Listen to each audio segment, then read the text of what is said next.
3 p.m. I would like to take a moment to dedicate this meeting to the lives lost, the 13 lives lost during the tragedy last week in Kabul. Specifically like to honor and pay tribute to Corporal Hunter Lopez. He was a Coachella Valley native. He so selflessly gave his life in the service of his country to help others.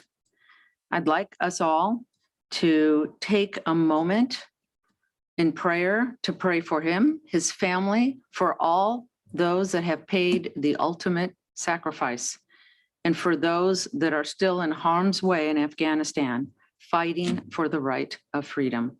Let's please take a moment in silence.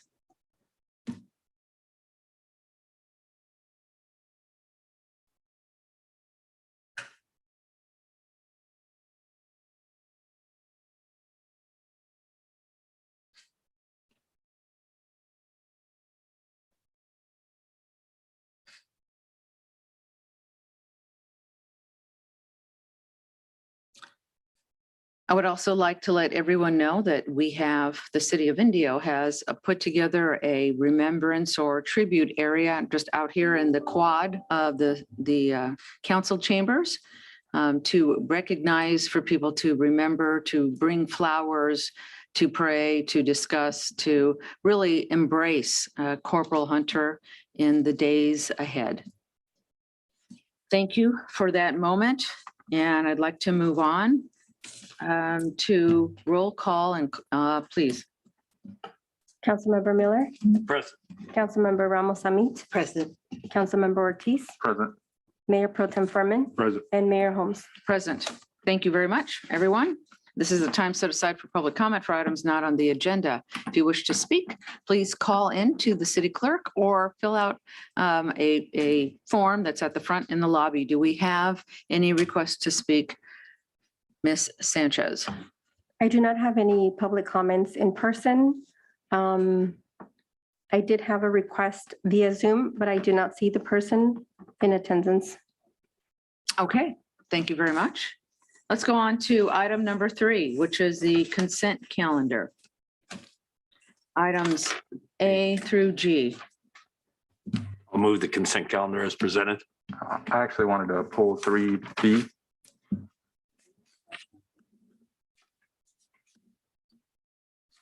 Okay, so what we're going to do is we will move forward the consent calendar except for item C and 3B and 3C. 3B and BC. And let me try that again, 3B and 3C. And at that point, I'll turn the gavel over to the Mayor Pro Tem. Yeah, so do I have? I have the motion for the items to be as presented, except for B and C to be discussed later. Do I hear a second? I'll second.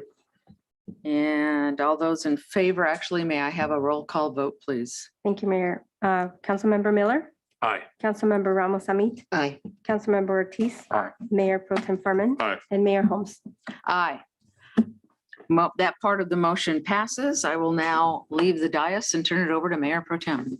And for the record, Mayor Holmes is leaving the dais because she owns property within 500 feet of item B and C, and consistent with her previous actions, she will be recusing herself. And so Mayor Pro Tem Furman will take over the item. And as soon as she leaves, we can move forward.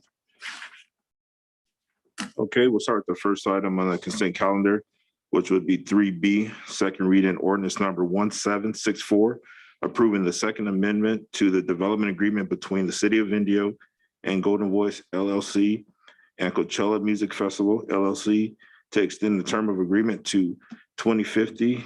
And Mr. Snyder present, be handling this? Yes.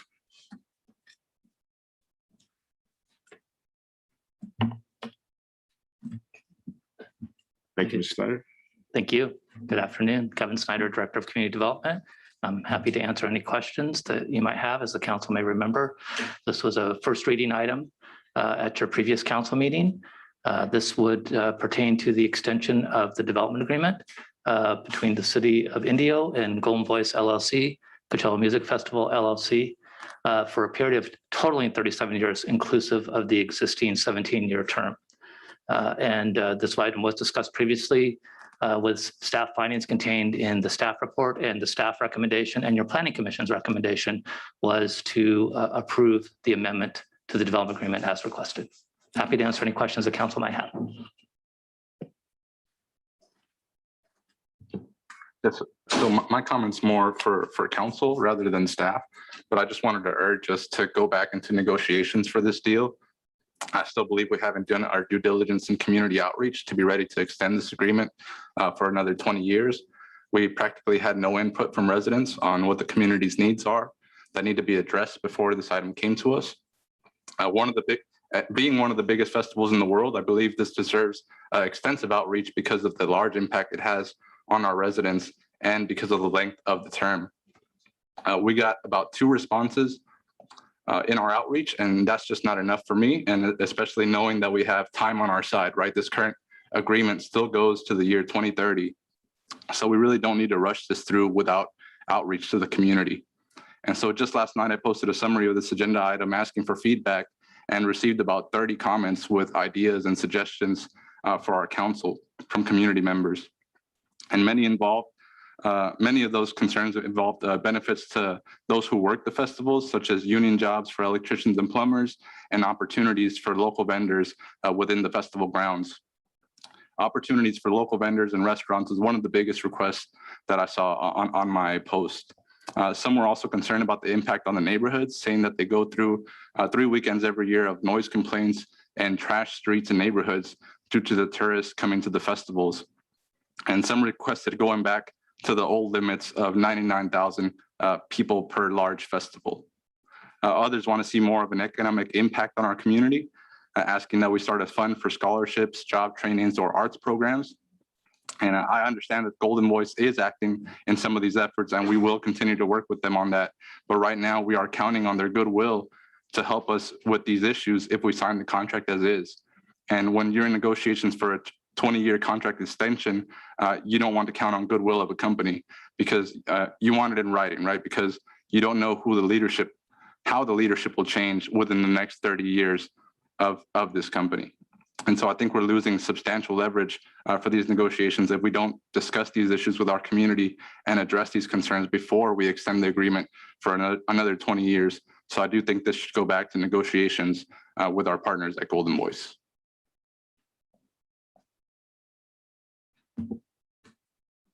Mr. Snyder, do you want to comment, or do we have any council comments on that? Or? I would just like to direct Councilmember Ortiz to the thousands of pages in the environmental impact report and the hundreds of responses that we received when we sent this out to the community for their input, and to remind him that a government agency does not have jurisdiction over how a private entity conducts their business. That's not really something the city has the authority to do so. So I do not support his request, and I have a follow-up question on item C. Councilmember Miller? Yeah, I appreciate Councilmember Ortiz's comments and that. And when we negotiated this deal a long time ago, it was with the impact over our whole community. As Councilmember Amit said, the environmental impact report did numerous kind of surveys and looked at what we could do to limit impacts. Every concert that comes forward has to have a new plan set up with pinpoint precision from Public Works, from the police department and that. So it's looked at every time to make sure it doesn't have as much impact on the community as possible. That's one of the reasons we're thinking about trying to limit some of the housing in a lot of those areas so that we didn't have as much issue, but all the people that are there that have going to move in or have moved into them. In their CCNRs, it states specifically that there was a polo grounds with concerts and events there. So people, when they're buying those homes, are buying into exactly what goes on. The other part about Golden Voice, the money that we bring into this community is folded across the whole Coachella Valley in the state of California. It's just not the city of Indio. And I've said this many times, it's without the other partners, this concert would not be able to do, because the city of Indio does not have the housing, does not have the transportation, does not have the ability to do this on our own. And not everybody that lives in Indio works in Indio.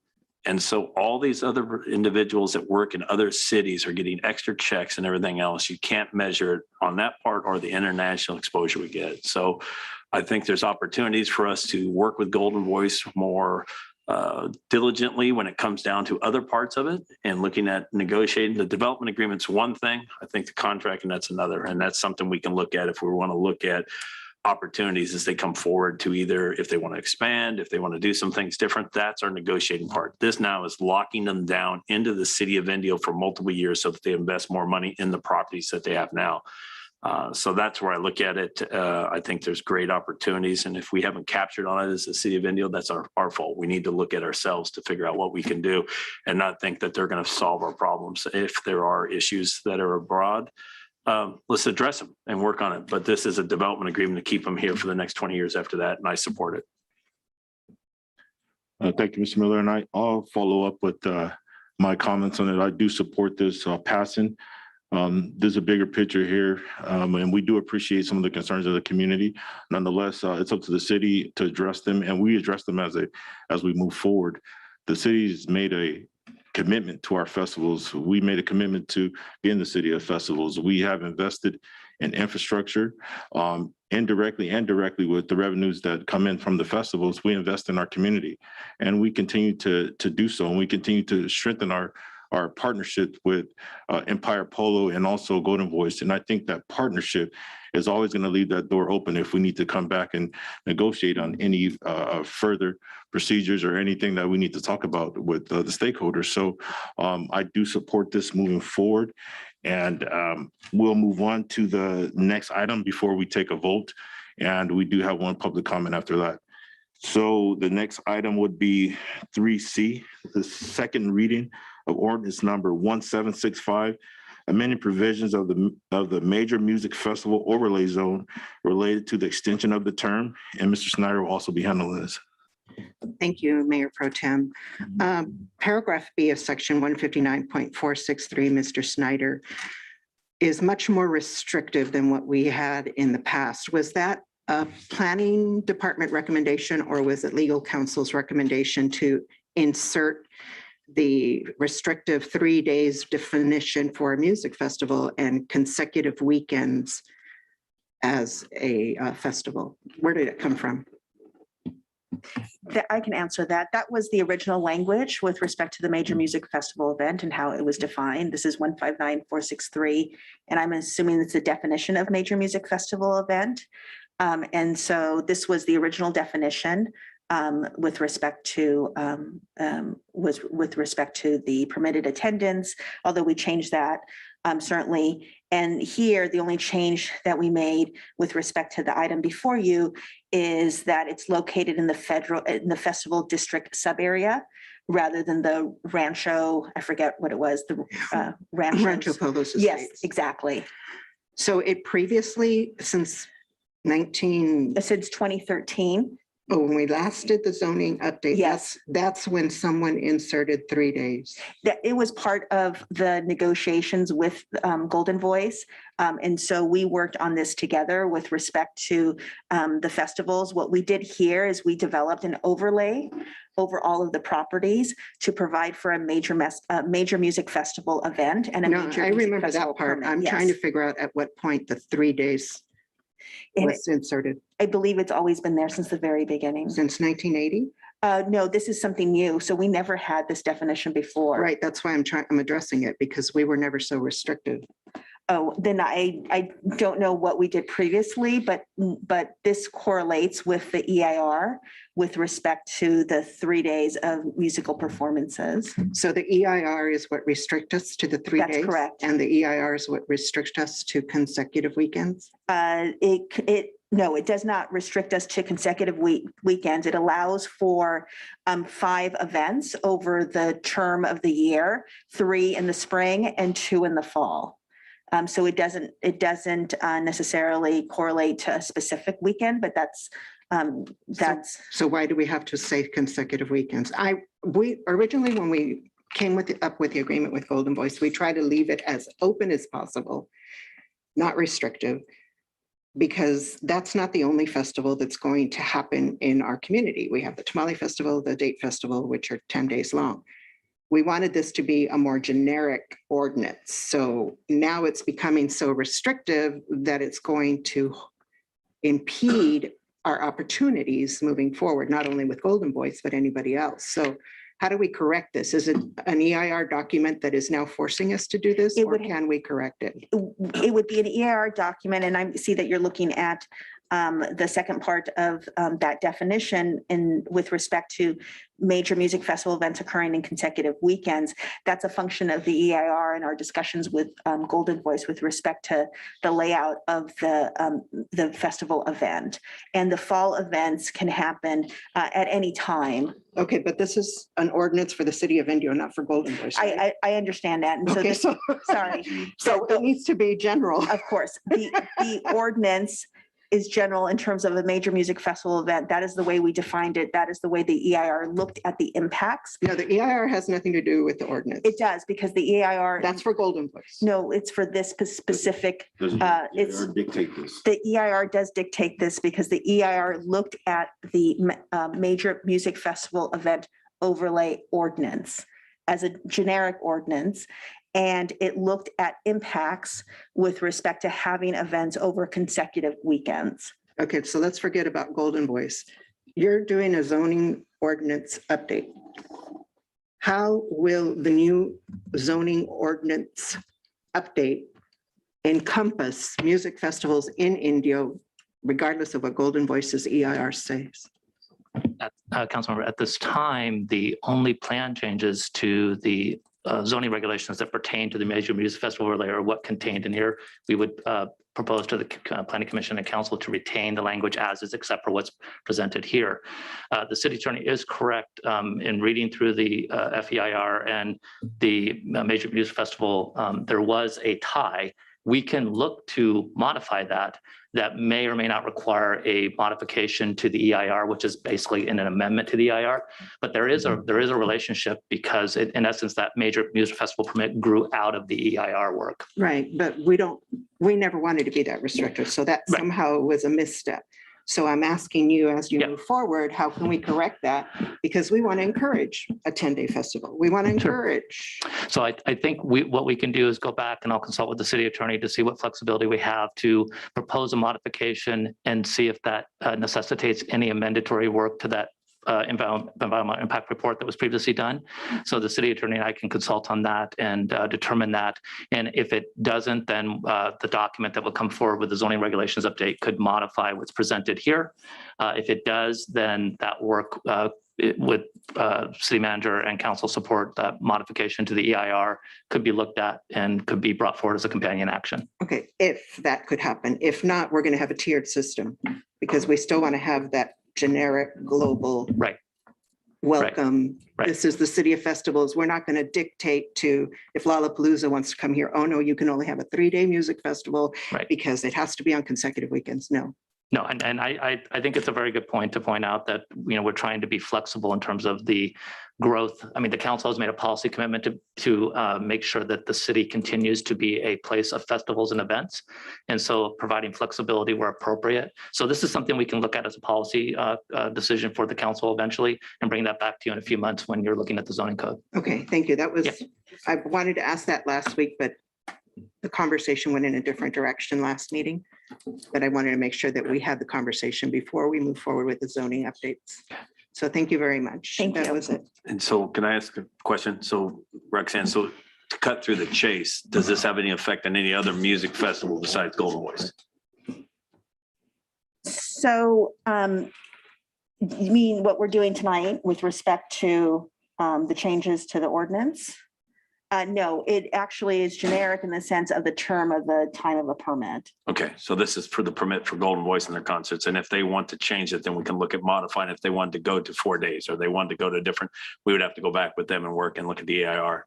So you're telling me this language from what Councilmember Mead saying was put in from 2017 or 2013? From 2013. And we're just extending it forward now 8 years, or we were doing it now and adding that wording in because it wasn't there before to make it sure it matches with the EIR? No, so the language that Councilmember Amit was discussing had to do with the consecutive Right. events. That language has always been in Okay. this ordinance. And so what we're doing tonight, though, and the changes that are being made to the major music festival overlay zone has to do with the term of the permit and how Okay. many years. Good enough.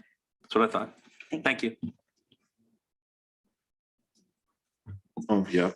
And thank you, Mr. Snyder. We now have one public comment for, I believe, maybe the second reading of the ordinance 1764. Mr. Santos.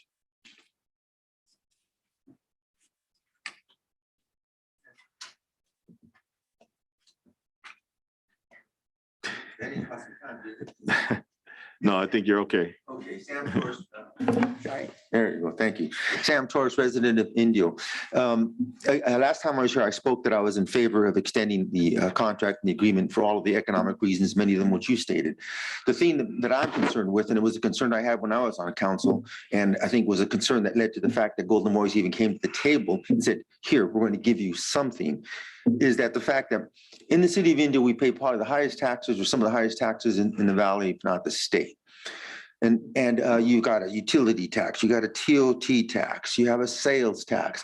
Hell, we pay a franchise fees on our gas, electric, and all our utilities in addition to all of these taxes. Now, the council, when I was here, I remember taking action this way, and I've seen that you've done it since then too. Recently, I think it was a car dealer. You give a $5 million tax break to a car dealer. You continually tax the resident to pay for the things you say that we need, and yet you turn around and that tax break comes out of the general fund because the taxes you would have collected would have went to the general fund. So you give these tax breaks, you have an opportunity to negotiate an agreement, and that's what it is, an agreement. You have an opportunity right now. It's opened up. Last time you had this amendment made, I believe Mr. Martinez did get $1 per ticket more. Bravo to him for doing that. I believe it should have been more. I believe we should be looking at percentages, but the council's deciding to handle it more like a business transaction and it's just a zoning change. No, this is your opportunity to negotiate and negotiate on behalf of the residents who are taxed to death. Man, we're out there, we're struggling. Then you have a meeting at 3 o'clock in the afternoon on a Monday. So we got to take time off. Can you imagine how many people couldn't make it here right now? Because to get off at 3 o'clock on a Monday is nearly impossible. Anyways, that's a side issue. The thing is, if you're not going to negotiate with Golden Voice within the realm that you can, there's nothing wrong with you. You don't have to, but you can. Then I think then it's incumbent upon the voters then to take it into their own hands and place this then perhaps on the next upcoming ballot. And I believe that we have the right to do that. If the council will take no action, then the voters can go ahead and put this on the referendum and vote. And then the voters can set what they want. Do you want 5%? Do you want 7%? Do you want 8%? Do you want 10%? That's what our neighbors over here at Indian Wells are getting, 10% on their tennis guards. There's a model agreement already there that you could use that actually went to court and was adjudicated. We could do that. Now, I'm not saying beat Golden Voice up. I'm not saying drag them to them. I'm saying negotiate. But if you don't negotiate with them and then the citizens take it into their own hands, that's it. It's going to pass. It's going to happen. And if that does have to happen, if the voters have to take it upon themselves to get a fair treatment through these agreements, then I hope they also remember when it comes time for each one of you to be elected again, because you did not negotiate on behalf of the residents as you did, let's say, on the auto dealers or the gas stations or the hamburger stands. Anyways, thank you very much. Thank you for your comments, Mr. Torres. And we do have one more comment.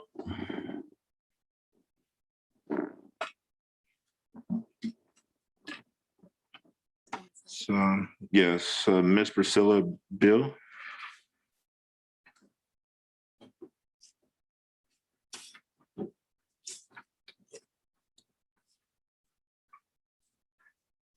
Good afternoon, everybody. Hi, my name is Priscilla Bellas Ludena. Oh, just made it here from after school pickup. I have been back in my hometown for about 2 years now. Most of it has been during the shutdown, as you all have been living as well. And I have been both hopeful for a great return, hopeful for a more fruitful community for my children, for my friends' children, and all of ours. But I've also been very disillusioned. I've been very disillusioned by a lot of contradicting actions and motions for business as usual, as it may have been referred to. And in regard to this surprise of a contract for the next 30 years with Golden Voice, it was a big blow to my hope for a more fruitful future for my children. I moved away here from here in 2000 when I graduated from high school because of the lack of opportunity. I was a part of that brain drain. I had to go get my degrees elsewhere, UC Irvine, Cal State Long Beach, and most recently San Jose State with my MSW. I would have hoped that after 20 years of being away from my hometown, that it would have grown to be a more enriching environment to raise children, but it seems a little stagnant. And I think that something like a 30-year contract with a private entity should, to some regard, serve the interests of the community that it is utilizing. There have been a number of stories, news stories that I've been following over the years about how Golden Voice, provides employment for a certain amount of time, but yet it's only keeping our families afloat, right? I think that as council members and as extended governance and what have you, there should be a little bit more thought into the long-term effects and benefits that everybody can enjoy, other than just private entities or your proprietors of restaurants and what have you, vendors or what have you. The majority of our population is at, below, or around poverty level. They do not have the opportunities to even make an extra income when Golden Voice comes in, when all the musicians come to town or what have you. They need something more than that. If we are here housing a multi-billion-dollar industry every year, then we need to think innovatively in how that contract can serve for the long term, not for just those private entities that are at the table that are benefiting directly, but wholly, holistically across our community. When I think of ways that this multi-billion-dollar agreement can, and I saw the percentages that we gain for each ticket, $7, what have you. I mean, those tickets go for $800,000 per person. It's minuscule to think that we're only benefiting that much money, that little bit of money for the city. I don't understand all the legalities or all the stipulations that go into like how a municipality can, Ms. Bill, how do you say, go into, your time's up. okay, You can bottom conclude it. line, we need to think innovatively about how to withstand or sustain art and music programs for our youth. We don't have any art and music programs at the school districts. There could be some sort of benefit to the community in that sense by tapping into that untapped talent that our youth is so willing and thriving Ms. Bill, to can you share. conclude? Thank you. I conclude with that, and I hope you do not vote on that contract now. As Mr. Ortiz said, we have plenty of time to negotiate, and there still is time to get input from the community. As you can see, I don't have much time, but thank you Okay. for hearing me today. Thank you for your comments, Ms. Bill. Ms. Sanchez, do we have any further? I do not have any comments. Okay, well, With that, I'll make a motion to move forward consent calendar items B and C, second readings of ordinance number 1764 and 1765. do we have a second? I'll second. We have a motion on the floor from Councilmember Hamid and a second from Councilmember Miller. Could I get a vote? Councilmember Miller. Aye. Councilmember Ramos Amit. Aye. Councilmember Ortiz. Nay, and I would like the record to show that I'm voting nay because of the lack of community input addressing this agreement. Mayor Pro Tem Furman. That's a yes, and that would pass 3-1 on those two items.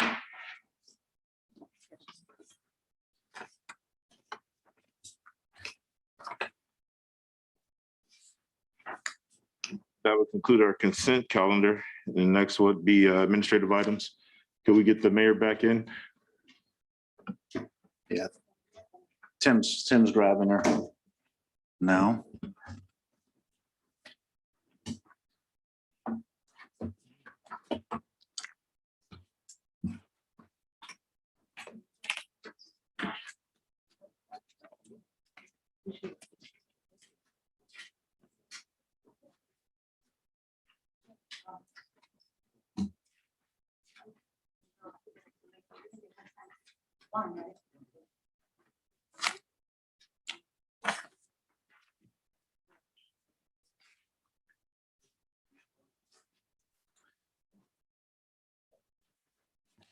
Okay, back on the dais, I'd like to move ahead to item number 4, administrative items, continuation of the city council strategic planning overview. Mr. Montgomery, city manager. Thank you, Mayor. This is a follow-up discussion. If we could load up the PowerPoint. Follow-up discussion of what we held last month regarding the eventual formation of a written, specific, aggressive, bold strategic plan that outlines where you want to focus and the projects, specific action items to achieve the goals that you set forth. So we discussed last time, there's some key components to a strategic plan. They're more than this, but a mission statement is critical. As I'll discuss in a minute, the strategic areas of focus, where should we be focused within the scope that we have as a municipality? We recognize that there are a lot of services that are provided by other agencies, both public and nonprofits, but what do you want to focus on within the limited resources we have? Within those areas of focus, there'd be clear goals that we would ask that you set to guide us as city staff, and then specific action items. And we list those action items under each goal, because if we complete those action items, we would be leading to achieving the goal within that specific area. And of course, then meeting our mission as a city. Mission statements are pretty critical. You start off with why. Why do we exist as a city? What is our purpose? Here's some kind of a graphic that explains that before we get to the how and what. So what should we do? How should we do it? It's why. What is our purpose? What are we trying to achieve? Some questions that are often discussed within a strategic planning framework is, why does the city exist? Why do we do what we do? Why is it important? If we could discuss that briefly, and this is an exercise many of you participated in some years ago. There's actually a mission statement that I believe was originally developed in 2012 that's on every agenda that is published. And that is this one here, that the City of Indio's public servants are to provide outstanding municipal services to enhance the quality of life for our residents, visitors, and the business community. It's a very straightforward mission statement. It's something that we could continue to use as our guide within the new strategic plan. But this would be a good time, Mayor, if there's some just general discussion. I provided in the packet a few samples from other cities. Here's a version of one, calling it Alternative A. Similar, but the City of Indio's mission is to provide a cleaner, safer, more beautiful, and more economically vibrant community so people can be happy and thrive. Circulating this amongst the city team, there were some other suggestions, something even simpler, to create a community that enables all people to thrive and be happy. So looking at what we have currently, any changes to that, this might be a good time. Certainly doesn't have to be set in stone yet. But I think, again, if we don't set clearly the why, we won't be able to be well guided in the other decisions that will be made as we move forward. And as I've discussed before, we have a lot we're waiting on with regard to, first, Measure E, which is the city's ballot measure on the November ballot. Much of what we'll discuss in this strategic plan will not be possible without the passage of Measure E. That will be on the ballot in November. So this development of the strategic plan will go a little bit slow as we try to get more information, including what the voters are willing to support with the extension of the existing sales tax. But Mayor, I would open up to some discussion if the current strategic or current mission statement is sound, or if there's some tweaks the council would like to see, have us research. We could just discuss that for a few minutes and then move on to the areas of focus. I would like to do that. I think our existing, and I remember when we put together the mission statement, what our goal was, but let's put ourselves into the shoes of those coming to visit the city of Indio, and we read that mission statement and we say, okay, there's a great stable community, but there's no energy to it. There's no excitement. There's no sense of we got to go. We got to go visit Indio because it's a cool place, because there's things to do, places to go, because it's a great place to live and it's a great place to raise kids. It's a great place to retire. So I would ask input from my fellow council members in terms of, sort of refining our old mission statement into something a little new. Elements of the Irvine, where City of Irvine or City of Indio is to create and maintain a community where people can live, work, and play. I want to insert the word play. I like words like safe, thrive, vibrant, happy. I looked up the word happy. I thought, is there another word for the word happy? I got to tell you, that's the best word in the English language. If our people, our residents, our businesses are happy, we're in good shape. So council, chime in. Well, I definitely don't like this one because you have to take the ERs and the mores off of it. It could read, provide a clean, safe, beautiful, and economically vibrant community. But we don't need to tell people that we're not safe, we're not clean, we're not beautiful, and we're not economically vibrant. Right. So this one is a no. The other one I think is a little bit too short, but we have to, first of all, think about the position we're looking at this from. Are we looking at this from the position of what is our mission? What are we going to do? Which is the perspective that we used when we came up with our original mission statement. But if we're looking at it from Brian's proposed perspective, the whys and all that, then that's a different statement. I do like some of the words that are used in some of the examples that he gave here to us. I think we could cut and paste and pick any one of them, but I don't know that we could do that all now. I think that we can all make suggestions and then, do a survey amongst us or whatever and fine tune it, but I don't think we can hash it out in 5 minutes. Let's identify some of the words. I think your comments were great. The ERs can go away. I think just expanding on some of those words, the thrive, the entertainment, live and play. I think I love all those words, happy, vibrant, but we have to be able to take those words and expand on it. What do we talk about? What's our mission? Okay, if we have entertainment in there, we're now focusing on our downtown district to provide entertainment for our visitors, for our residents, and employment. If we say thrive, what do we mean by thrive? We're talking about our residents thriving economically, financially. When we use these words, we got to be able to come with a sentence or two to back them up as we move forward. But I do like some of these words, but I also want to make sure if that's our mission statement, that's a goal, that's a why, that's our goal, but we have to have the correct system to get there, right? And so, for instance, we just passed ordinance for concerts. That's for entertainment. Our system of getting that entertainment to our system is passing policy to ensure that we have entertainment on paper and in the record for our communities. So that's our why and our mission. So I like the words, but I just want to make sure we have the meat and potatoes to back them up. And so I will go to you folks, but I would like to ask everyone to think about their top 4 or 5 words. Councilmember Miller.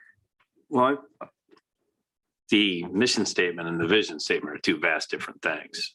The mission statement is supposed to be precise and say what your statement of what you want your community to be. It's not supposed to be putting in every little nuance back and forth. That's where the vision statement and your bullet points come after that. This is like, what do you want your city to be? When somebody reads it, it's quick, it's precise. They know what City of Indio is about. It's not to go through every little thing, because if we focus on entertainment, then does that mean that's our goal is entertainment? If this is our mission statement, we got to be able to back it up. Right. Well, so I don't have a problem with, I like Lupe's saying, when you take this one, take out all the ERs and the more, and I don't have a problem with the other statement we have. It needs to be generic so people know what we're about, and then get into the deeper stuff with the vision and that. What is it that you really want to do? Where do you want to go with it? And, to be happy, it's got to be something that people can relate to. I understand happy, but what does happy mean to everybody is different. It's like art, subjective to what it is. Yes, everybody wants to be happy, but what does it mean economically? Is it feasibly? Is your streets clean or what? Loopy's 100% right on ERS though. I just, it makes it sound like we're, like nothing's good, but we're going to get better. So. We won't throw the staff member under the bus that recommended the. Yeah, we won't say anything about you. We're okay. Well, no, it was somebody else. But just to echo what's been said, I just put this slide up because well said, Councilmember Miller, that there's much more meat that comes, that's the umph of, okay, this is what we do. This is the clear, clean statement as to why, and then the meat comes later. Yes. So there's plenty of room for more detail. That might be why one staff member, again, to remain nameless, had suggested such a simple one, but it may miss some of the key words such as play and thrive. Well, thrive's there, entertainment. But yeah, I just wanted to echo that comment that there is much more meat. We're in the very early stages, baby steps to the whole plan.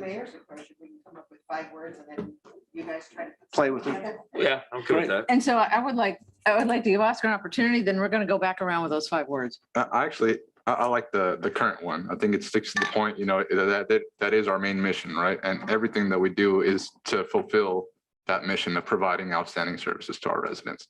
And the one question I did have is, when we apply for grants, do people look at our mission statement, and do you feel like that has any impact on any of those applications? Tim saying no? Well, I doubt it, but great question with regard to having a written strategic plan. There's nothing that I think strengthens a grant proposal more than that granting entity to know that we have a specific plan that we're striving to achieve. So I think we're headed in the right direction to help grants, whether it's the specific component or not. Probably doesn't carry a lot of weight, but the overall plan would. Okay. Yeah, but compared to any of the other statements or the comments, I actually like the current statement as is. And just for your information, government grants do ask for your mission and vision. So they do look at that. So yeah, I mean, we took a lot of time putting this together. It was a big argument because there were too many voices in the room.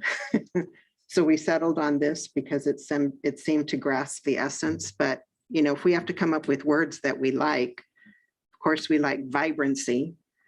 I don't think we need to refer to safe or clean because that infers that we're not. So happy is a good word. Happy, vibrant, community. You have to include the word community in there. I wouldn't use the word create because that means we're not already, which we think we are. And I do want to say something about the economy, but in a way that it's beneficial to the resident. And I don't know how to say that. Prosperous. I would use prosperous. Prosperous, vibrant, happy. If you community and positive. Those are my 5. Okay, got him. Well, you know what? I'm supposed to go this way. Sorry. No, it's okay. When you get in this seat, you get to speak last. Councilmember Ortiz. Yeah, no, I think you guys did a great job with the one that we currently have. I think it fulfills a lot of the needs that you guys are talking about. There, I see them Right in there. this. Yeah, I see them here, and I think the wording is very precise, and it's just very. I think it's good. Okay, Yeah, thanks. Councilmember Miller. I concur with Oscar on that. I think it's the one that we have is to the point. I think the meat and potatoes comes in the vision statement and then the enhancements that we want to go through as we come through and bullet points, I think. But if you wanted to use 5 words, I'd say vibrant, enhance, excellent, outstanding, or thrive. Those are the 5 that you're going to add something in. But I do like our current mission statement. I think it's precise and it says exactly what we want to do. We're public servants who are going to give outstanding municipal service to the quality of life for our residents, visitors, and businesses. I mean, that's exactly what's about quality of life and to not just our residents, but visitors as they come in and businesses to thrive. Okay, Mayor Pro Tem. Councilman Miller, you didn't say excellence like Raiders, did you? You're not implying that? Okay. We're not using the same word, in the same team then. But then you want to go with the Saints. We'll talk. Okay, no, I thought I heard commitment to excellence. I said, oh no. You guys have to follow me to my car after that comment. Well, I have 5 words. I do like our current mission statement, but also I believe there's also power in change and moving forward. And the 5 words that I like, I mean, I could put them in a sentence like that. 1 is thrive.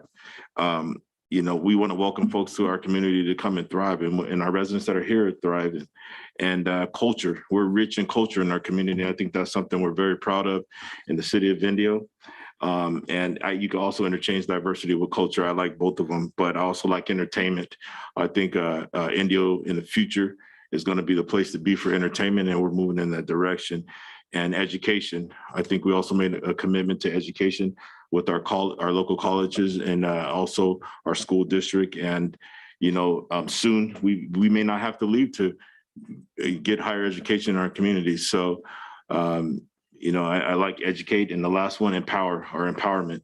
I believe not only sitting on the dais making policy, but also believe in empowering our residents to do better and their own in our communities. It's their communities, not ours. It's theirs to take care of, and we're here to also empower them. So my 5 would be thrive, culture, entertain, educate, and empower. Very good. Okay, me next. And so we were all part of this original one. And I think what I liked about the original one was a part about, you know, residents, visitors, and the business community. And so that goes back to the term or word community and what it means. It's all embracing. And so I like the word community. I like the word prosperous or thrive, something that really is one word that sends the message of we're exciting, we're there, we're the place to be. Also like vibrant, and I'm still working on the happy word that just seems a little, I don't know, Disneylandish. So I'm challenged with my 5th word at this point, other than really, for me, that culture, the arts, the entertainment, everything that the word culture stands for in terms of the people in our community, the arts in our community, the entertainment, everything about our community. So I think that would be my 5th word. Mayor, I have a question. Yes. In that marketing study that Brooke presented last meeting, and they came up with that great statement, what were there any words in there, and what is that going to be used for? It will drive the marketing and branding, but the word culture is in there. Sunshine is in there. There are a few of those key words. So But I like the whole statement. It was kind of a just, flowing guiding statement is what they call it. it was really good, I thought, but I don't know how we're going to use it and if it would apply to. Well, I think I'm glad you brought that up, because based on this input, we can take these 5 words, there are a lot of consistency here, match it up with that and bring back a couple of other options that'll be very similar to this, but then somewhere where you can give a thumbs up and perhaps even vote on it. So I think we can steal something from that other one. I'm trying to think if Brooke is here, some of the other words that were in that statement, but I know culture was in there. Yeah, and Elaine's right. There was a lot of contentious back and forth when we finally agreed on this. Residents, visitors, and business was very important to identify each of the category, but the word public servants was very important too. And it's because it reminds us that's who we are at the end of the day. We're not a government. We're not a city. We're not this untouchable thing. We are public servants, and we're here to serve the community. So that was a very important word in our conversation. And so I wonder if you guys watched that video of the TED Talk, the why, the 2 sentences that have the initial impact, so that then you can read further and delve into the how.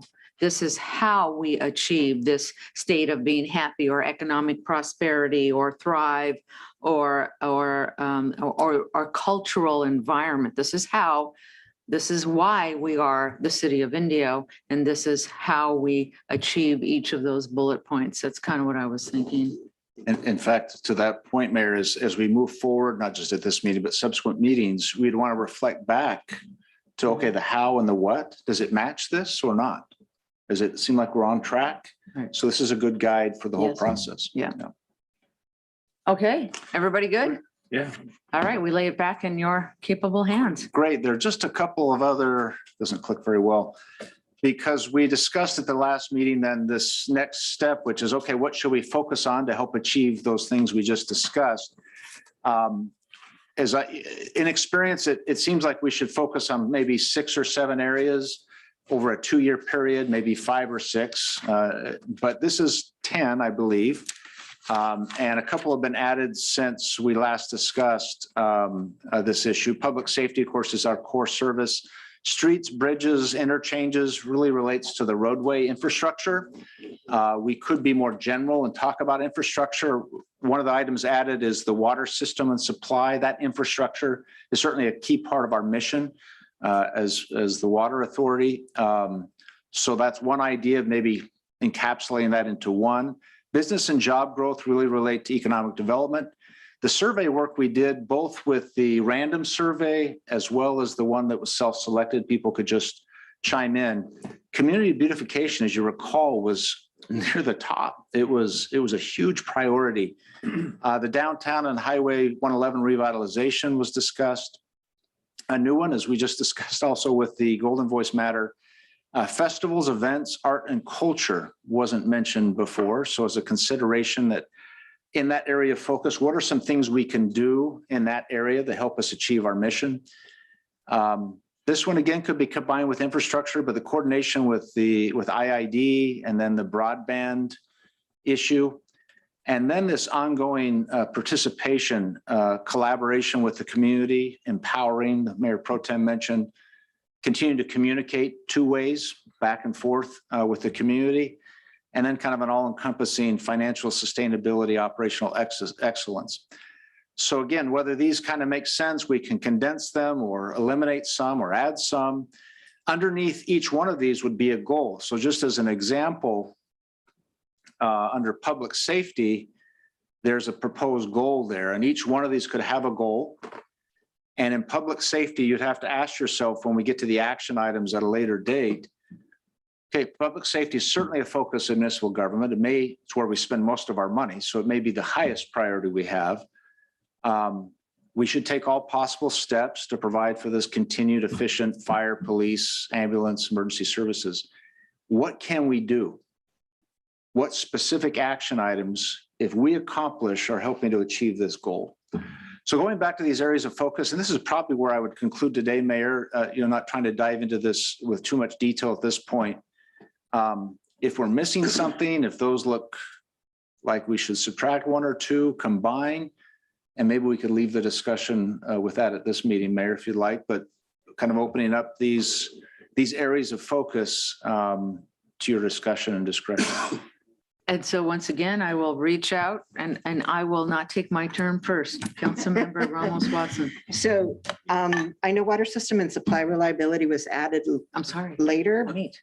and I think it can move over like secondary tier because that's a given. That's a given our community expects from us. Right. So it's more of they're not going to tell us that that's an area of focus. It already is. It's a demand. It's a state requirement. I mean, how much more serious can we take it? It's already on there. I do like operational excellence, but I don't like financial sustainability because that implies that we're not financially stable. So I would switch those 2 around because you're only looking for 5 or 6, right? Yes. So I agree with the first 5. No matter how much every city manager that we've encountered tries to get away from number 5, it is always going to be number 1 in the council's eyes. Until a city manager gets that thing done, we're sorry, it's on the list. Which is number 5. The 5th bullet. fifth The bullet. downtown. So there's your job description. Yeah, we There. wish it were not on your areas of focus, but it has been on every city manager's area of focus for over 25 years. So Let's get it done. get it done. So you're only looking for 5 or 6. I won't comment on the remaining because they're kind of second tier. You have the first 5, and then I would just add operational excellence because there's still areas that we could improve on. And I think that includes communication, participation, community outreach. That's part of operational outreach excellence. Thank you, Councilmember Amit. Councilmember Glenn Miller. Well, I concur with part of that. I think public streets, bridges and interchanges, the same with water system and same with the fiber. I think it should be public infrastructure myself. And then if you're going to do the highlight, the bullets behind it, then you can put all the stuff down below about what you're going to work on, because you do have some things that they expect on water, but there are expansions of stuff. Wells, we've got the possible chromium 6 issue. We've got other stuff we got to look at. So that's one. I do agree with Councilmember Mead on some of the other ones. We could put financial and operational excellence and throw out sustainability. That would do it. But some of these things, the only problem that I have with the areas of focus, unless we're actually going to focus on some of them, then I don't want to put them up there, because we've talked about art for many years and we have murals, and we've talked about the murals. We haven't done it for years. We haven't fixed them. We talked about the golden voice piece that we're going to put out, and they've talked about more. It hasn't been done. You know, we have opportunities to do a lot of this stuff, which our staff, other than push it forward and have the artist or that do it, haven't been done. Some of the other are a little more difficult because, it's financial, bridges and that stuff, or long-term stuff. But the stuff we can get, if it's going to be up there like festivals, we've just taken a big step towards that. Okay, events, what do you mean by events? Art and culture, it's all there. What are you talking about? I've talked about the bridge art that we had, that we paid all the money. We brought all these kids up here, and there's supposed to be little pieces on the pillars of the bridge in Miles Avenue. And that was done almost 2 years ago. They were already designed and everything else. They just needed to go to the workshop we put on. Never been done. Yeah. Talked about banners throughout the city, honoring our veterans and other people. And with the passing of Hunter Lopez, it just brings highlight of our Veterans Park and other stuff that we're going to do. And the parks as a whole, we've talked about it. What are we actually going to do? Some of it's money, but what's the plan if we're not going to be able to get it? Say we don't get the grant, throw the grants out. Or does that mean we're never going to have good parks? Does that mean we're not going to put into it? What are we going to do that we're going to be able to do? So areas of focus, as long as we're really going to focus on them and not put them up there, I'm good with. So I would pick 4 or 5 that we're actually going to be able to make some accomplishments to, and then put, as Lupe said, second tiers, put them down below, because they're not on the top of our radar. Downtown and Highway 111, you can finish that up. That you'll be a hero. You can write your own check. You can ride out on your own horse out of town. So, trust me, that's never been fixed. But the goals there, this commitments there, it's just finalizing what we've done. We talked about it, and eventually, hopefully, we'll get there. Yeah. We got the mall going. Hopefully, that streamlines other stuff. We've got the new specific plan, Highway 111 plan, downtown specific plan. Maybe when College of the Desert comes in, but it's not going to be the silver bullet that's going to say, oh, College of the Desert come in. The rest of it's all going to come. The only area that we have in this city that's going to continue to grow on its own is going to be housing as a whole, because we're still the most economical when it comes to housing, and the largest city. And secondly, the I-10 corridor is going to naturally just grow because it's along the freeway. And as people want to go there, they want to be where everybody's going. And as you're getting more and more stuff, more and more people are going to be able to do multiple shopping. So that area is going to take care of itself. And obviously we need a little spoon feeding. Highway 111 and the other stuff is going to be it, but it needs to be areas of focus. Really areas of focus that we're really going to put our effort into, and not just put it on a band saying that this is something we want to focus on unless you're really going to do it. So my 2 cents worth. Thank you. Councilmember Ortiz. Question before my comments. Are we going to go into the descriptions under these, or not today? Well, thinking that they may morph and change a little bit, I think I'd rather bring these back after we get a little bit of consensus here. We'll bring back those goals for further discussion in another meeting. Okay. Yeah, I think the only thing I would say is I agree with Councilmember Miller in grouping the water system and the broadband infrastructure and the bridges under one item. Infrastructure. Yeah, just infrastructure, having all together in infrastructure. I would like to see, outside of the water system and supply reliability, sustainability included into several of these items, right? How are we going to include sustainability and community beautification, right? So if we're going to be doing improvements to our parks, how do we do that with native plant species? How do we do that with desert landscaping? How do we do that in ways that are going to cool the buildings with the least amount of investment, right? And the other one that I wanted to include was in business and job growth.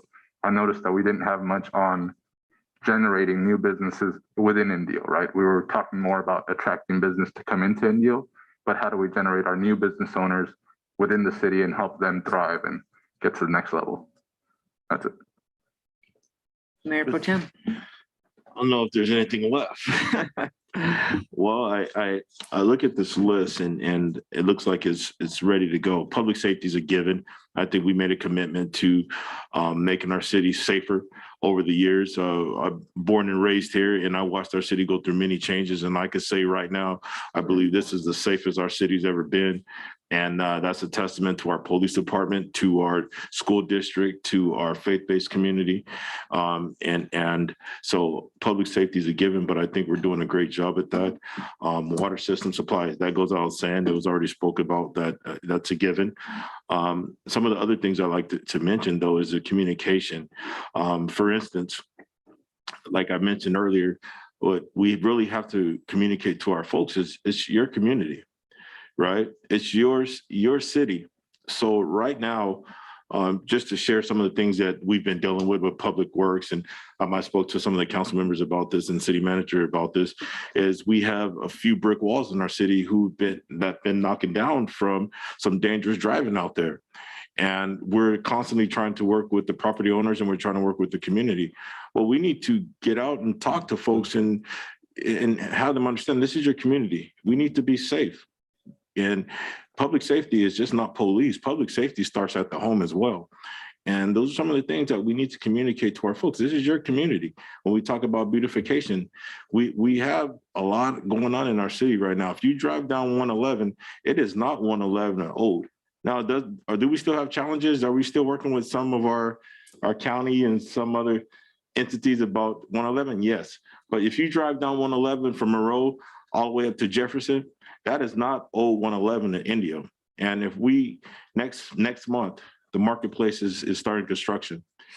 Just with that project alone, that's gonna turn that intersection into a whole new intersection in our community. We're working on Carry On Park right now with the arts. So some of these things are already in the play. Downtown, we've all been in closed session. We know what some of the projects are the possibilities that are coming downtown and 111. So I'm very ecstatic about some of those things, but I think we need to focus on those 5 things: public safety, infrastructure, job growth. We talk about the marketplace. That's going to bring jobs. We talk about the festivals. Those are going to bring jobs.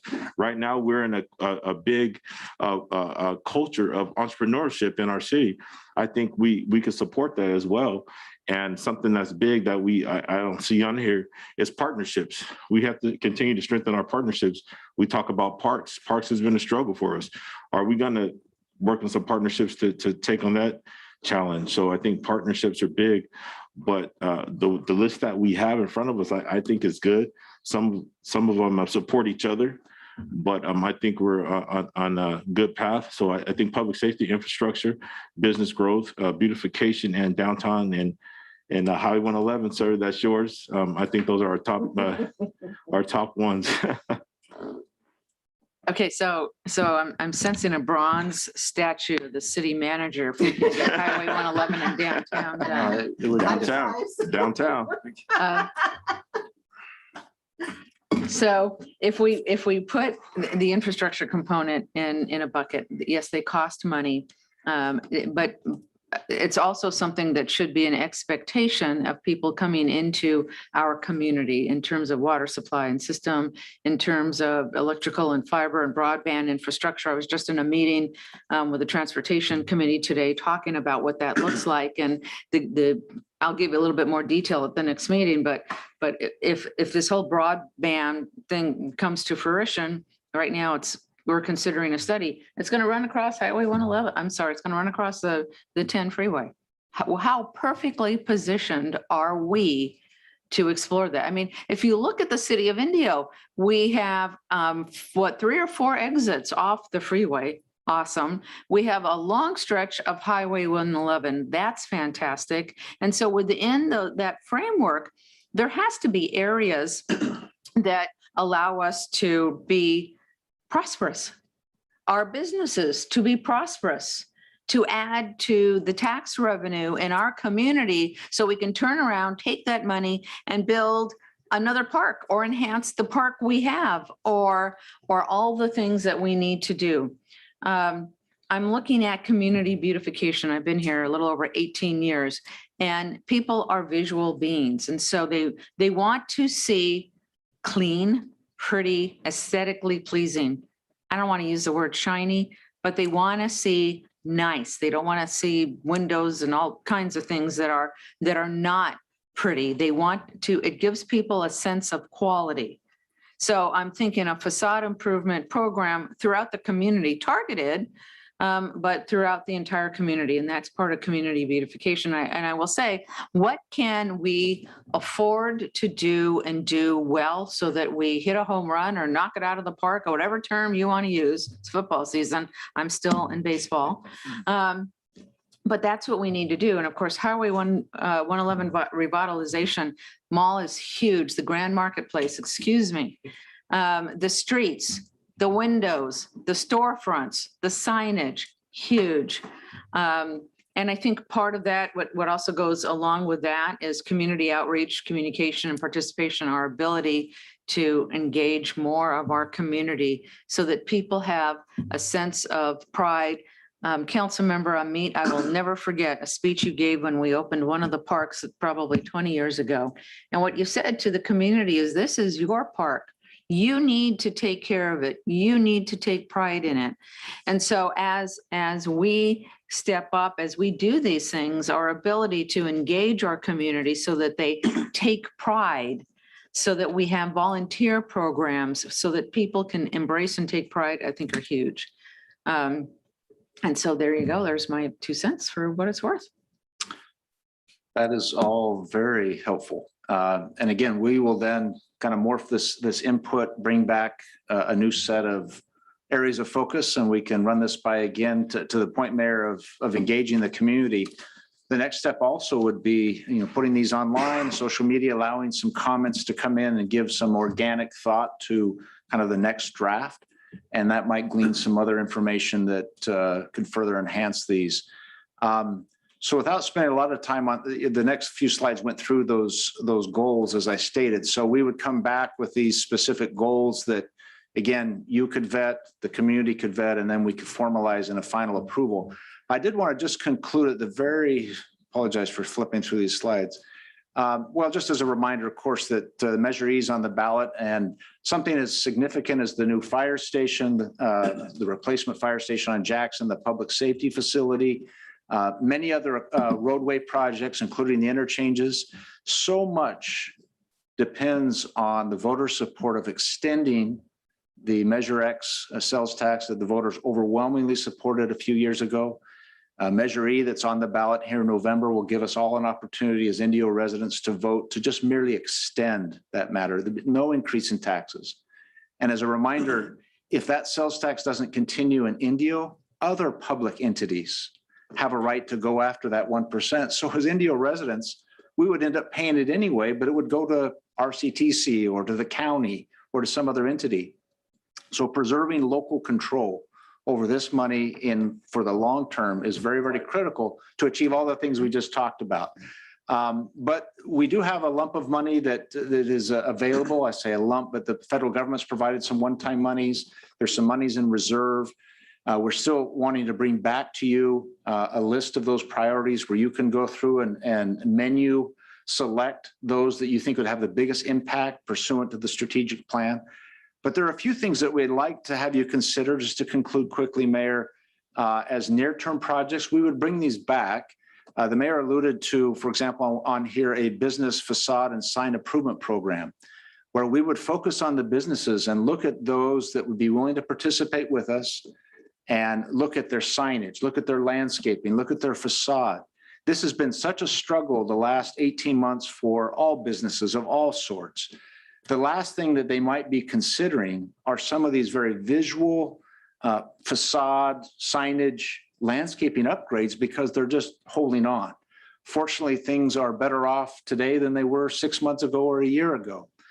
But a program that we could bring back to you is initially direct grants to assist businesses along Highway 111, downtown, other areas to help improve their facade. Over time, perhaps that facade program could turn into a loan, low interest loan, and it becomes a revolving loan. So maybe initially there can be a seed to accomplish some of these, but over time, if there's a revolving loan at a very low interest rate, then it just seeds future facade improvements. I jumped down to that point. We know on the Monroe interchange, there needs to be a significant investment. If we could set aside funds that we know we at least need to fund that, to put that off, put that in as a high priority. We feel like we can purchase some ambulances with some of this lump sum money, and those could be brought back to you in the near term.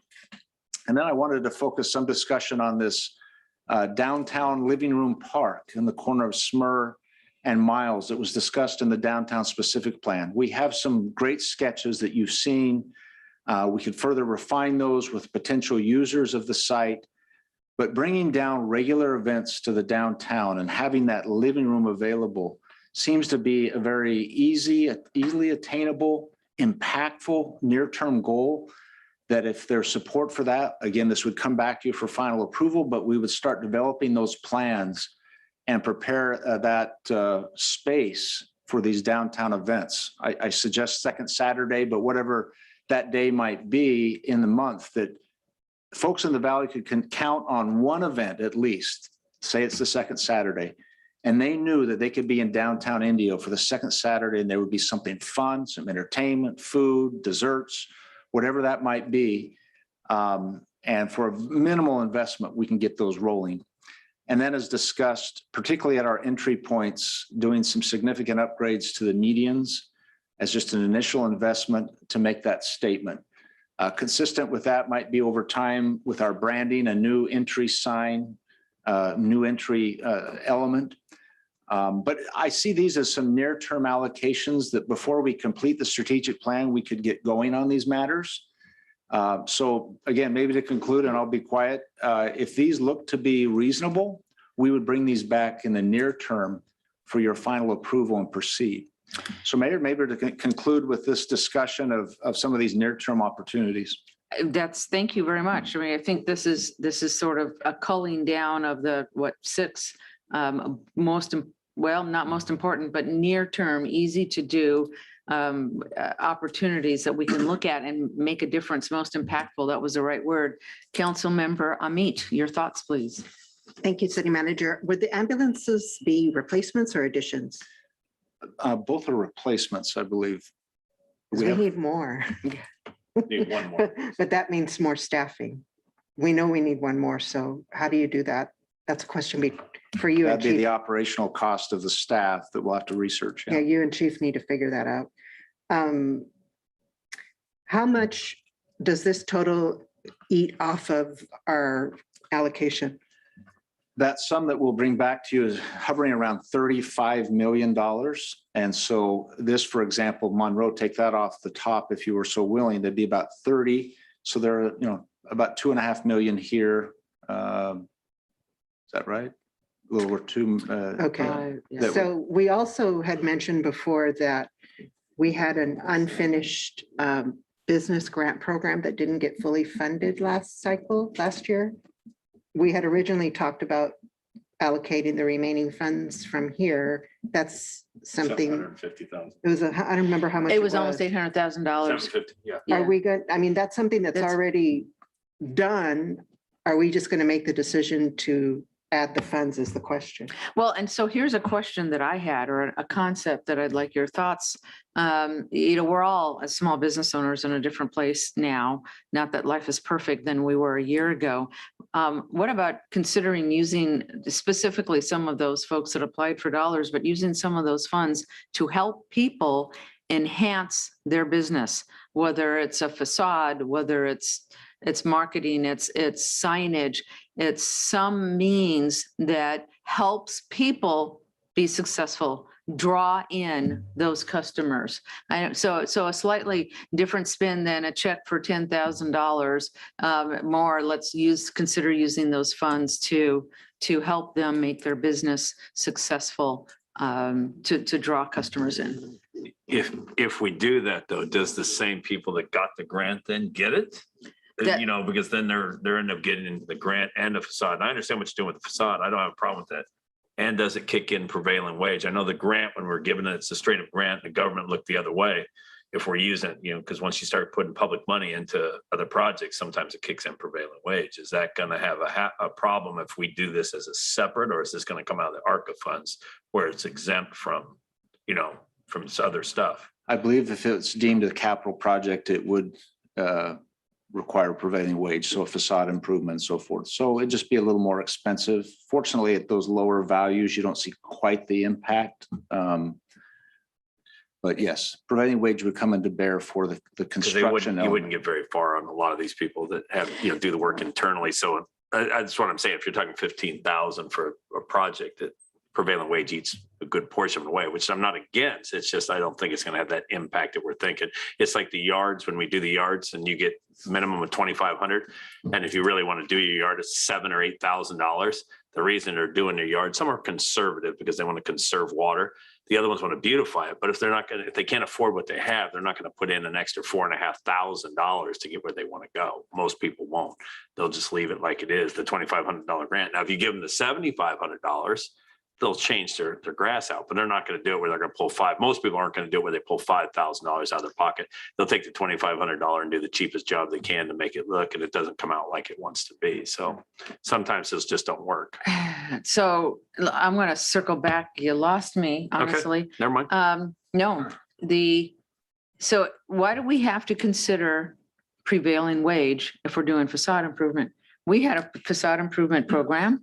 I know. Yeah, 10, 10, 15 15 years ago. That was the last right? one. And that facade improvement, so that we could get around the prevailing wage, is the city gave the business owner a certain amount of dollars. Wasn't But it a those forgivable dollars, loan? huh? It was a forgivable loan. Well, it was a forgivable loan at that time, but you had to submit plans. It was specifically for facade improvement or signage, and you submitted the plans to the city.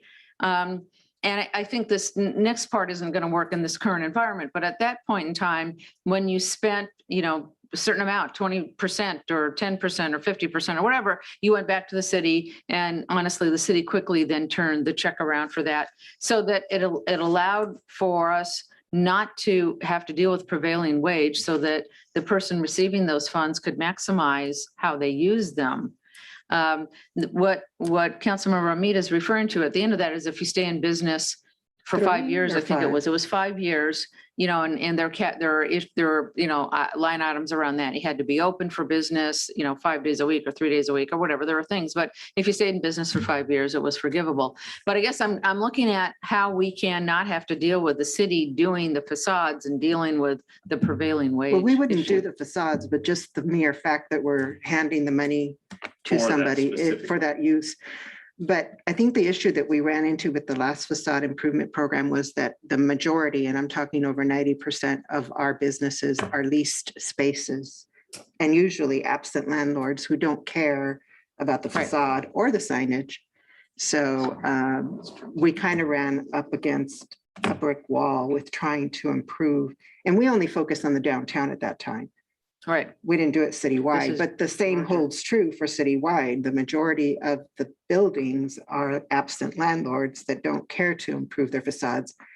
So it's almost like we have to come up with a strategic plan on certain areas that we would like to improve. Yeah.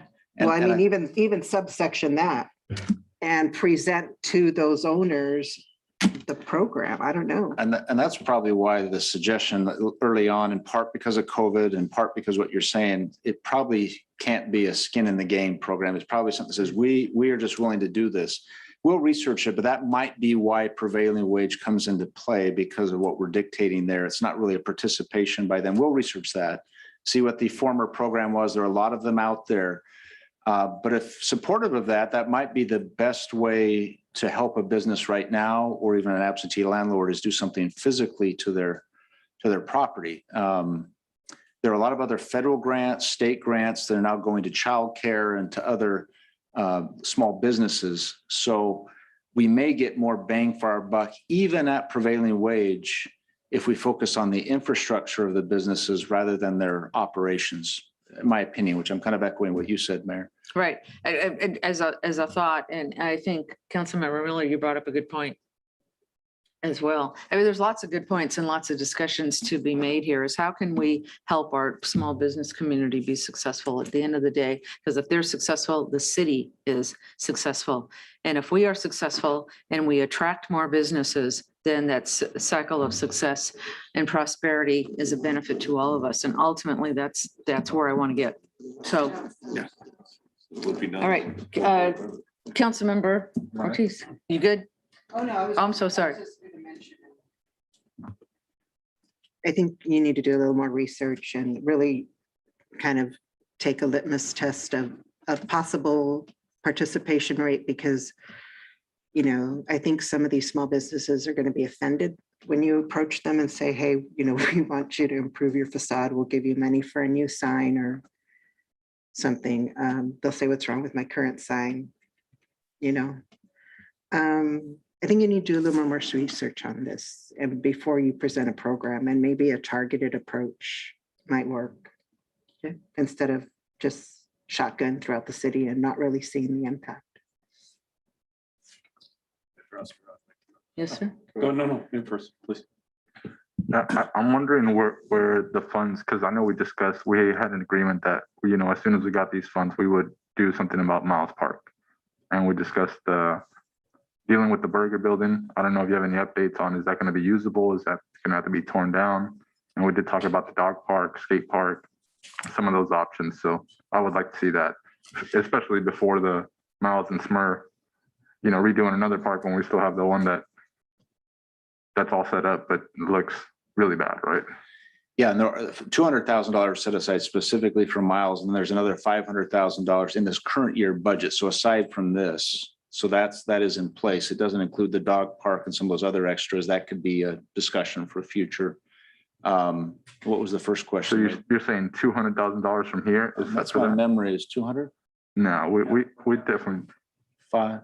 we were Miles. talking 600,000 to 700,000 when we were talking during the budget, so. Yeah, I know there's a 5 plus 2 is my memory. Well, I'll confirm that, but I know there's something in the existing budget. I'll grab my memory. The burger building, it doesn't appear to be usable. We spoke with a potential affordable housing developer, perhaps taking over that corner and relying on them to tear it down and to build. So we're working on an RFP to bring back to you for a number of housing parcels. And we thought to recommend to you to include that corner of Miles Avenue Park as an option for an affordable housing complex that let that developer tear down the building and build something new there. So that's been the last contemplation. The tear down is over $100,000 and it appears to be imminent if we don't find a partner. Okay. All right, is it Oscar? Well, I agree with Oscar on the park. We did say that Moreau interchange, that's kind of a no-brainer. The ambulances, if we need them, I'm good with going forward. The facade business, I agree with Lupe. I think we need to look at different opportunities, if it's grants for the different businesses or how we structure it to make sure that it's utilized to the fullest, that, you know, whatever we can do, and to spend it with our local businesses if we can, our local contractors. I know we can't do it all, but if we could recommend looking at them somehow, or plumbers or contractors or sign people, we have different people here that do that. So keep the money local. Miles and Smart Park, like I said, I agree with Oscar. I really do think if we're going to knock the burger business down, I didn't even think about affordable housing. I really think that's the perfect location for a skate park because it's already fenced off. It's who knows what's underneath it. You can take it out, you dig a hole, you put concrete in it, you have parking there already, you could do that, and it's blocked off for the kids. It's always got to be fenced off. It gives us an opportunity to put a skate park in the back on a piece of property that's not any good. So I think there's opportunities. We got to look outside the box on some of this stuff. And then the secondary Saturday events, we've tried that. We had that before and it worked out somewhat well. It was more in tune. I don't think we had to. Our vendors gave up on us because we could never give them, we could guarantee enough foot traffic. Right. Right. So we their got, sales were never enough. so maybe. What are we charging? No, No, no, it we was have music, free. everything, It was but it free. costs a fortune, but it was mostly staff and people like that. But we have the food trucks and other stuff. I think if we do it right, We it'd had be play great. parks. And then the light and the landscape and medium upgrades, I'm all for that, but I think we need to do Varna Road. We need to do highlighted areas. Like the reason I say Varna Road is because that's where our auto dealerships is. That's one of the areas that people come from all over. It's ugly next to the road. When you look at it from the freeway, you got vacant areas. We have some other stuff. And as we're continuing to build, I think we really need to fix up that landscape. But a lot of this, and I've said this before, should really come from our Indio Water Authority. The idea of them having the conservation money and that stuff, and that the city is also a customer. You know, we have all kinds of areas in our lighting and landscape district. So it doesn't make money. It doesn't mean that you can't utilize, it doesn't have to go to somebody else. It doesn't mean that we can't take some of these areas out that we have and put in water conservation plants so we can lower the prices down and beautify it at the same time. To say that, oh, we can't use that money and here we have this ugly area that doesn't have any money, there is no future for it to get any better. Once you start highlighting them, then you can go to the other people and say, hey, maybe you shouldn't park your car in the grass, or maybe you can invest. We've got to show that we're investing the same with the parks at the same time, that we're investing back in our community. And then the other ones is when we're looking at some of our areas, you know, it's the highlighted areas like coming through, I said this before, on the bridge on India Boulevard. Beautiful bridge coming in, everything else, you get it, you turn on Jefferson Avenue and this big dead dirt spot right in the middle that could have taken very little to put in DG, some nice boulders or an art piece far enough up where it wouldn't get hurt or something. And it's small stuff that we haven't finished up, or the entry pieces for the art that we've helped design. We had all this work done to it, the Veterans Park and all this stuff, and it just sits there. It's been done. It was agreed to be done. So move forward with it and be done with it. And if we do those things and people see it, the rest of it will come along with it. But I really think there should be a way to get some of the Indio Water Authority conservation money to fix up some of these areas, because the city of Indio is a customer like everybody else. We do pay our own bills. So, you know, we need to look and see what they can do to help us and support us at the same time. And at the same time, it's helping our community and our residents. So, and one thing also is on Wayman, I agree with him on those walls. We have Madison and some places on 44 that have been driven through. I don't know how somebody hit those walls. I know, You multiple times. I mean, it's in the middle of nowhere. Those people are never going to fix those walls. Either they don't have the funding, they're waiting for insurance money. I don't see why the city, not big on fixing this stuff, but it's a public safety issue. You're not going to get out, fix them. And then when they get the insurance money, they sign it and they have to sign it back over. If it's $2,500 and that's all they get from the insurance company, that's what we accept. But if not, those boards and everything are going to sit up there for months and months on end. And there's got to be a better solution than, you know, good luck to you and let's hope that you get these things fixed. Because Madison alone's got 3 spots where I can't figure out Well, it how keeps they did it. It keeps Yeah. happening. Boom, That's yeah. why I can guess how they did it, but I'm not Wow. gonna speculate. But it's bizarre. Yeah. It I mean, truly it's is. like you're right in the middle. It's not even where you turn from the other Yeah. side. They were Yeah. But totally there's so doing many donuts. small things that if you really drive around and see that we do excellent, and then there's some other stuff that really just needs a little TLC. And I know Tim's stretched because of his staff and everything else, but we've got to assign people to go see things. And like when they do, and like we do, and other people too, when you see something wrong, pick up the phone and call, like graffiti and the other stuff. When you see some of these things, come up with a solution. Just tell us what's wrong. Come up with a solution. So I appreciate it. And thank you. And I just might chime in, Mayor, that next step of the strategic plan where the action items are specific. So let's say under community beautification, if it said Varna Road, landscaping and specifics, and we'd have a dollar value attached to it, it would have a little checkbox next to that action item. And we would come back as often as you want, but at least quarterly, and present this final strategic plan. And you'd be able to see under community beautification, have you done that one yet? Beautifying that median on Jefferson as you come in on Indio Boulevard.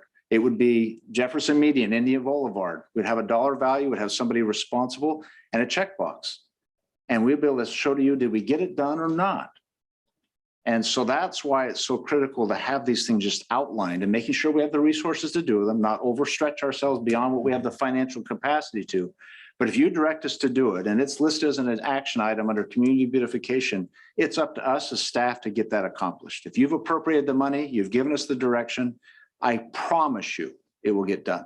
But We will be responsible to one make thing sure. we want to make sure you don't miss that he just mentioned again, we've mentioned this over and over and over again. Every other city in the Coachella Valley is very creative on how they use their art and public places money, their conservation money, and we seem to be very conservative.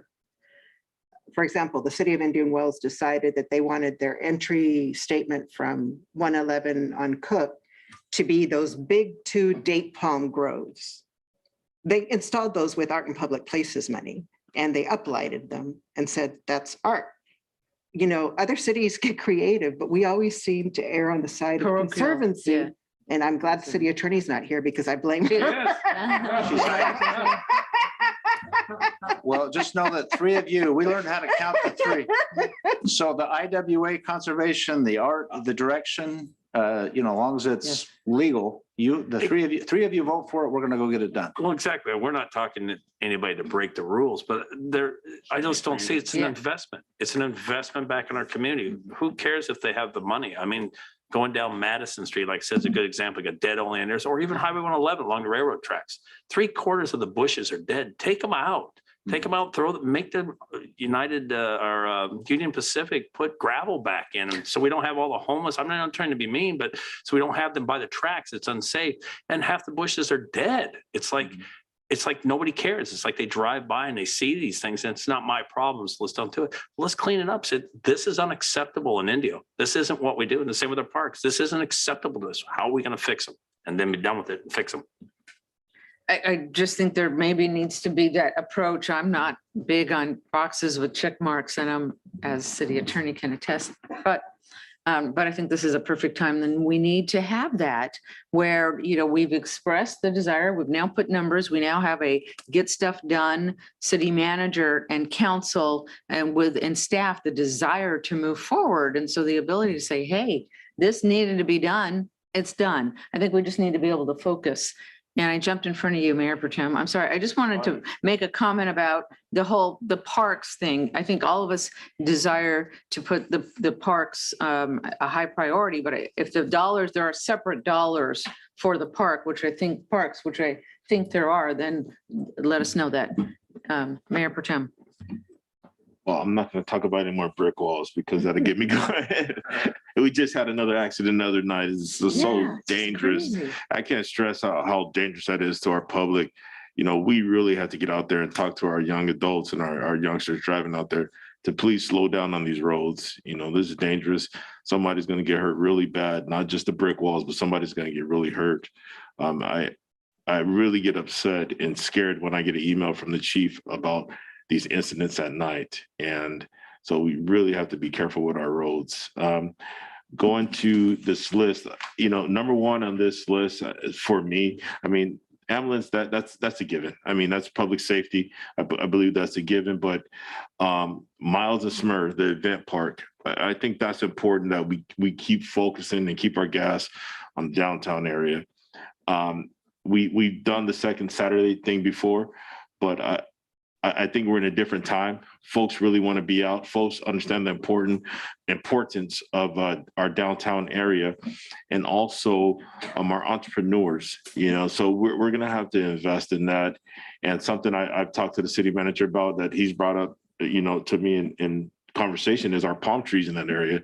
We have to look at those palm trees. They've been there for a very long time and can be dangerous. So I think we do need to invest in that, get more folks out there and give them a reason, to give them a destination to come downtown. And I think we're going there. But what I like to ask the public to do, as I'm doing now, is go in your Google Maps and look at the timeline on some of our roads, some of our parks from 2007 to 2021. Some of these things that we're talking about, these dollars amount, these things don't happen overnight. Some of these things take time. It's a process. So please be patient when we're talking about these things, because we have made progress in our city. We have made progress in our infrastructure, our parks, and I think we're moving in the right direction. And by us really prioritizing this list, I think it's going to take us to the next level.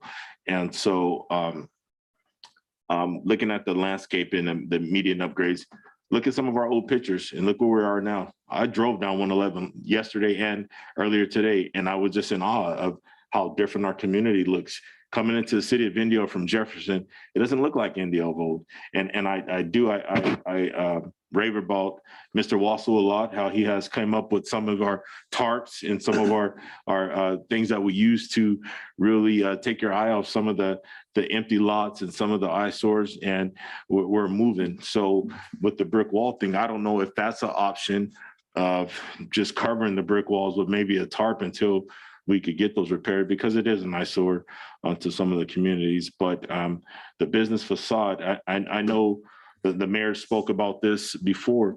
I know we have some things in place, some policies in place, but do we encourage folks to follow them? Say, for instance, some of our liquor stores, there's laws and things that they're not supposed to be doing, advertisements of alcohol and certain things. So there's certain things I think that we need to revisit with some outreach, and then really start communicating with some of our businesses about some of their facade and improvements. And the Monroe interchange, of course, that's important to all of us. But for me, that's really big, coming off our freeways, being able to go straight to our Grand Marketplace or to our business district, or down to the festivals. But it's one of the things that we spoke about, and I'm going to harp about again. I was coming into our city last week, coming up to the Jefferson interchange. Beautiful interchange, beautiful interchange. But it's our community. We have to take care of it. And on the side of it, I noticed there's graffiti all over it. We can't do that. And so I'm asking the public, please, we have to continue. When we make these improvements, we have to take care of them. We have to upkeep them. And please, if you're out there, we're only as good as our team, and our team is a community. If you see something, please let us know so we can address it. And I'm going to stop there, Mayor, because I can keep going. I think you're on a roll. I mean, I think what's really nice about this is the passion that this council has. I mean, we're not sitting there going, just go do it. We are so impassioned about our city, our community, of making it the best that it can be. I mean, that's, how cool is that? That's what strikes me as I listen to everyone here. I don't know necessarily that I have anything to add. We've discussed how to do this. We've discussed the importance of the Monroe interchange, ambulances, the facade and sign improvement program. We've talked about the allocation to those that already submitted for the grants that we had a few months ago. This whole Miles and Smur Event Park living room, I think, is something that has to go hand in hand with what's going on downtown. I think that Indio Food Park is a perfect example of what happens when you bring something, some quality food, some quality entertainment, and some quality drink. Just I'm down there almost every day getting coffee and something else. So, and I think it was a success when it kicked off, and it can be again. And I think we need to grow that success, especially with everything that's going on in the greater downtown area, along with the second Saturday. Councilmember Miller, the auto mall, I just drove by that, looking at focusing on certain areas to landscape or fix or clean or maintain is important, because people do drive in from all over the place to that auto mall. And it's another presentation of Indio, how Indio looks. And landscape median upgrades, my gosh, we probably could use all those ARPA funds to do all the kind of median upgrades to everything from Indio Boulevard to Highway 111. But let's focus on them and chip away and see what's going to have the most impact to the areas, to the people coming into our community. If we're coming off the freeway, or we're coming up Highway 111, and we want to encourage a shopping district, whether it's Grand Park Marketplace, whether it's the downtown area, or up the North Indio. I mean, I drive up Gulf Center Parkway or Jackson, and there's more plants missing than not. So maybe there's just a different approach, because it's nearly impossible to fix every single little plant. It's not only just from a staff perspective, but from a financial perspective. So let's look at that. And I totally support what Councilmember Amit said. Our ability to be creative with the funds that we have, whether they're art in public places or the water authority, I think is huge. And I know that there are things with respect to arts, with respect to the murals, that will soon be changed or evolved or fixed or whatever the case may be.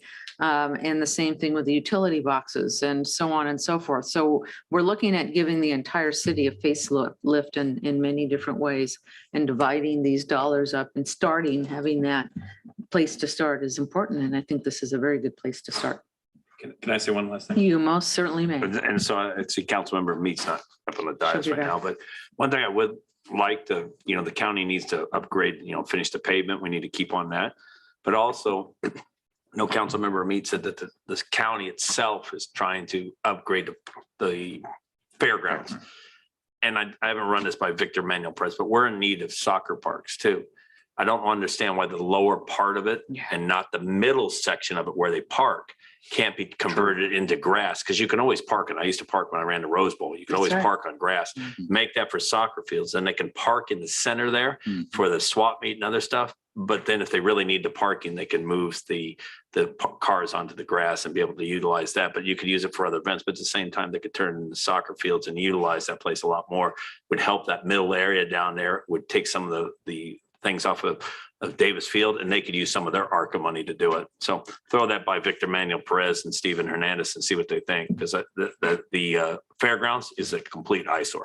So, well, it's an eyesore, and Sorry, Lupe. it's no, I mean, I think she agrees. It's terribly underutilized, and the It's- extent to which we can raise that utilization rate is a benefit to all. think about the grass there and the soccer fields that they could do, park in the middle and be done with it. Cool it down a lot too. Cool it down, and you could utilize that whole bottom area that all it is a bunch of pits and everything Yeah. up against the juvenile hall, and there's a couple other things down there. It'd be a perfect location to take some off.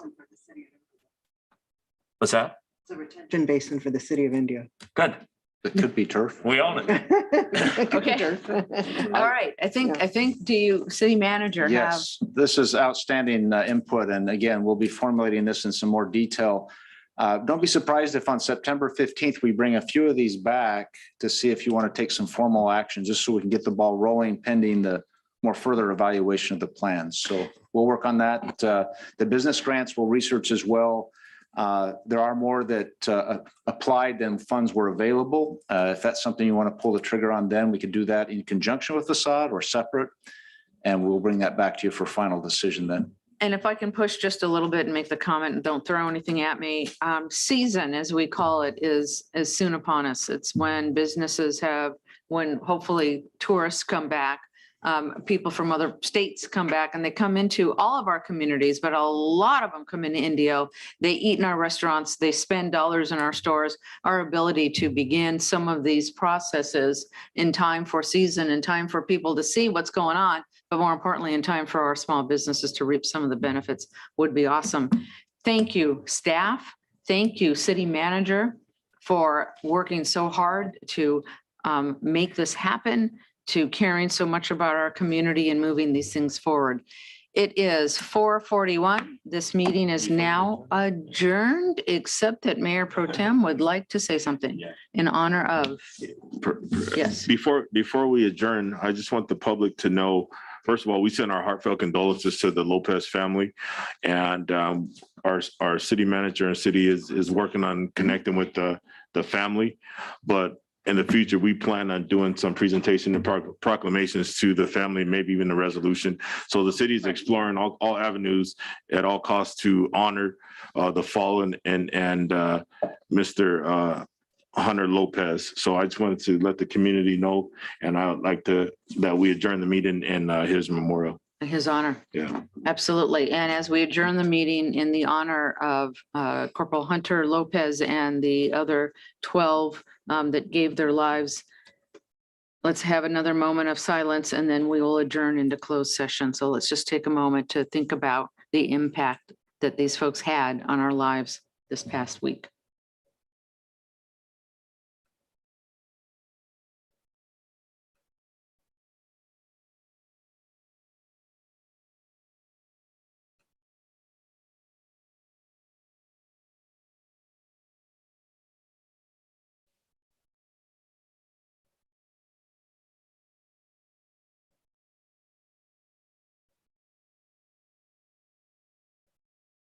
Thank you, everyone. This is the closed session, City Council. It is 4:43. May I have roll call, please? Councilmember Miller, Present. Councilmember Ramos Amit, Present. Councilmember Ortiz, Present. Mayor Pro Tem Furman, Present. and Mayor Holmes. Present. Public comment. This is the time set aside for items not on the agenda. Do we have any requests to speak either virtually or in person? No public comments, Mayor. Okay, I'd like to, item number 3, adjourn the closed session to consider. Yes, thank you, Madam Mayor. We will adjourn into closed session to consider the items listed on the closed session agenda as A, B, and C. That's it? You're not gonna like read them? Cool.